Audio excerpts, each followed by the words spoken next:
आज का जो हमारा टॉपिक है वो है information products and services. It is basically comes under BLI 228।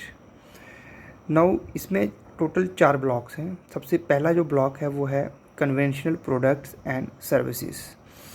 Conventional जो एक वर्ड है, इसका मतलब ही यही है कि पुरानी चली हुई चीज़ें, यानी कि एक हिसाब से बोला जाए तो जो पुराने रीति रिवाज हैं जो अब तक चले आ रहे हैं और लाइब्रेरी में जो अभी तक यूज़ होते आ रहे हैं। तो कन्वेंशनल प्रोडक्ट्स और सर्विसेज को भी हम आगे डिवाइड करेंगे यूनिट्स में, यूनिट 1, यूनिट 2, यूनिट 3, यूनिट 4, जिसमें सबसे पहले जो आता है वो literature search and bibliographic services आता है।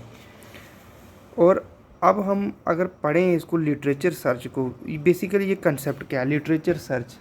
देखिए, लिटरेचर शब्द जो है ये एक ऐसा वर्ड है, लिटरेचर एक ऐसा शब्द है जिससे हम ये समझते हैं कि कोई पोइट्री, कोई प्रोज या कुछ फिक्शियस वर्क होगा जिसको हम लिटरेचर कहते हैं। ठीक है, लेकिन यहाँ पे जो लाइब्रेरी में इसका जो मीनिंग है वो बदल जाता है। यहाँ पे लिटरेचर हम उसको कहते हैं बेसिकली, जब अगर आप मान के चलो आप किसी रिसर्च लाइब्रेरी में काम कर रहे हैं, किसी यूनिवर्सिटी या कॉलेज की लाइब्रेरी काम कर रहे हैं, कोई ऐसी लाइब्रेरी में काम कर रहे हैं, बहुत सारे स्कॉलर्स होते हैं और उनको अपने रिसर्च वर्क के लिए बहुत सारी लिटरेचर की ज़रूरत पड़ती रहती है। उनको कुछ ऐसी नई पब्लिकेशंस आ रही हैं, कुछ नया उस रिसर्च में हो रहा है, तो उनकी मदद करने के लिए एक लाइब्रेरी प्रोफेशनल का ये काम बन जाता है कि वो लिटरेचर सर्च में उनको बिब्लियोग्राफिक डिटेल में उनको कंपाइल करके दे, ये उसका काम होता है। अब आप बोल रहे हो कि ये बिब्लियोग्राफिक डिटेल्स क्या है।